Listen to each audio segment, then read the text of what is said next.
Today, I will be modeling the propagation of an action potential down an axon. First, we'll look at the neuron. A neuron is a cell specialized for intercellular communication.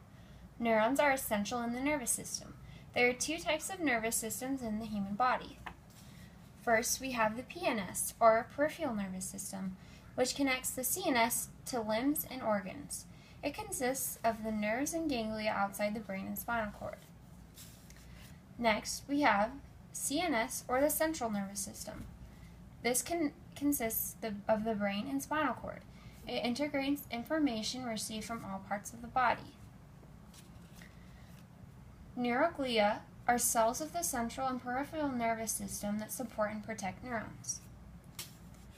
A neuron consists of dendrites, which receive a stimulus, a cell body and a nucleus, and an axon terminal, where a stimulus leaves the neuron and enters the dendrites of another neuron. Oligodendrocytes are cells that coil around axons of neural cells. The projections continue as myelin sheaths over the axons. Schwann cells produce myelin. Myelin is an insulating sheath around an axon that consists of multiple layers of neuroglial membrane. The more myelin, the faster a signal will travel along the axon. The axon, the elongated extension of a neuron that conducts an action potential. Node of Ranvier is the bare area of the axon between the sheaths of myelin. Conduction velocity is the speed at which an impulse travels down an axon. There are two types of conduction. First, we'll start with saltatory conduction. Saltatory conduction is the rapid propagation of an action potential between the nodes of myelinated axon. This is the faster type of conduction. Notice that shown in the picture, the signal appears as it's jumping along the nodes of Ranvier.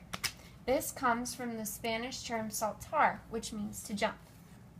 Next, we have continuous conduction.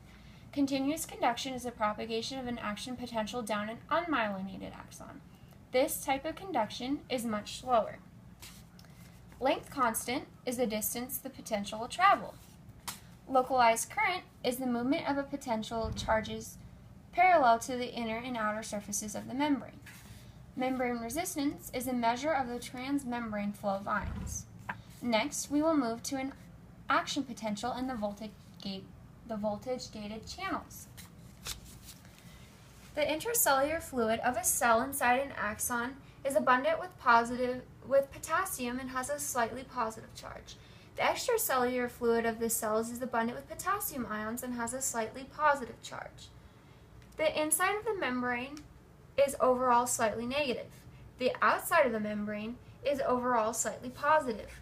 With opposite charges inside and outside the cell, there is a membrane potential which causes an excitable cell.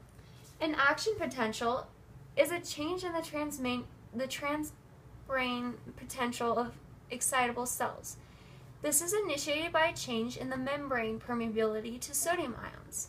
When enough sodium ions are left in the membrane, the inside of the cell becomes slightly positive. Voltage-gated sodium channels allow sodium ions to rush into the membrane when a stimulus is presented and depolarization begins. Repolarization occurs when the voltage-gated potassium channels begin to open and allow potassium ions to escape from the inner membrane.